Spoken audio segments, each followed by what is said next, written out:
विलक्षण चिंतक और लेखक V.S. नायपॉल ने लिखा था, यह पूछना गलत होगा कि भारत की स्वतंत्रता के 50 वर्ष उपलब्धियों वाले रहे या विफलता भरे।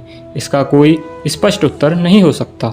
अच्छा होगा कि हम इसे विकास क्रम के रूप में देखें। भारत के इतिहास के बारे में मेरे विचार प्रचलित भारतीय विचार से थोड़े विपरीत हैं। भारत एक ऐसा देश है जिसने 1000 ईस्वी के बाद से कई मजहबी और साम्राज्यवादी आक्रमण झेले।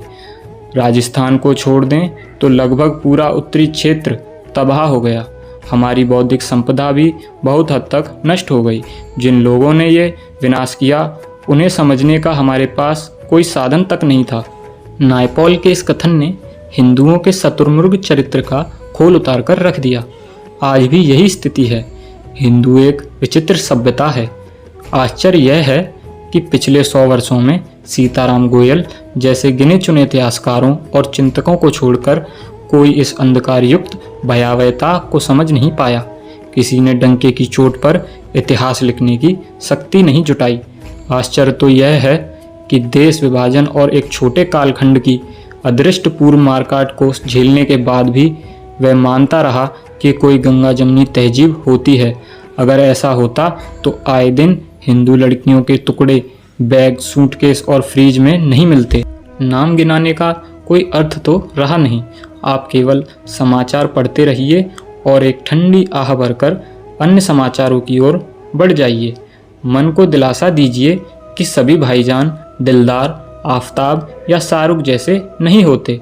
35-36 टुकड़े तो किसी सनकी की करतूत होती है। कितने अच्छे भी तो लोग होते हैं।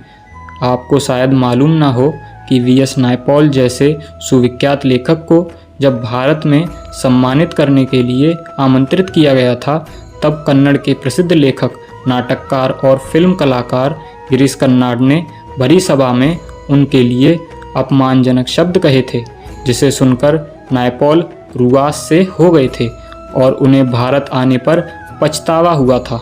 नायपॉल को यह अपमान इसलिए सहना पड़ा क्योंकि उन्होंने इतिहास का पोस्टमार्टम किया था और भारत को एक घायल सभ्यता कहा था। यह एक विचित्र सत्य है कि इस देश में जिसने भी इस्लाम के विवक्ष आक्रामक चेहरे को उजागर करने का प्रयास किया, उसे संघी, विभाजनकारी आदि शब्द कहकर प्रताड़ित किया गया। कन्नड़ के ही विख्यात लेखक S.L. भैरप्पा को U.R. अनंतमूर्ति और गिरीश कर्नाड जैसों का दंश झेलना पड़ा। उनके बौद्धिक और समसाध्य लेखक कार्य को इस झुंड के प्रभावशाली हस्तक्षेप के कारण उपेक्षा झेलनी पड़ी। यह स्थिति प्रख्यात इतिहासकार और लेखक विचारक सीताराम गोयल की रही। उन्हें भी रोमिला थापर गैंग ने जीवन भर अपमानित किया, जबकि वह उस भीड़ को खुली बहस की चुनौती देते रहे। भारत का साहित्य और इतिहास लेखन इस कुचक्र से कभी बाहर नहीं निकल सका। साहित्य में इस्लामिक आक्रमण और ध्वंस बर्बरता के अंधकार युग को छूने की चेष्टा नहीं की गई। यह कि उसे एक खीनतर निम्न चेतना का सृजन कहकर किनारे किया गया। इतिहास में सब कपतगोल कर दिया गया। इतिहास जब तोड़ मरोड़ कर लिखा जाता है, तब पीढ़ियों का सांस्कृतिक प्लावन होता है। वो न केवल झुंड को पढ़कर बड़ी होती हैं, बल्कि आत्मघृणा से भी भर उठती हैं, क्योंकि उन्हें यह सीख दी जाती है कि तुम्हारा पूर्व तो पतनगामी निकृष्ट भेदभाव से भरा हुआ था। तुम्हारी भाषा संस्कृति अति साधारण थी। तुम्हारे देवी देवता दमनकारी थे। तुमने नग्न प्रतिमाएं बनवाई। तुम्हारे ऐतिहासिक ग्रंथ झूठे हैं।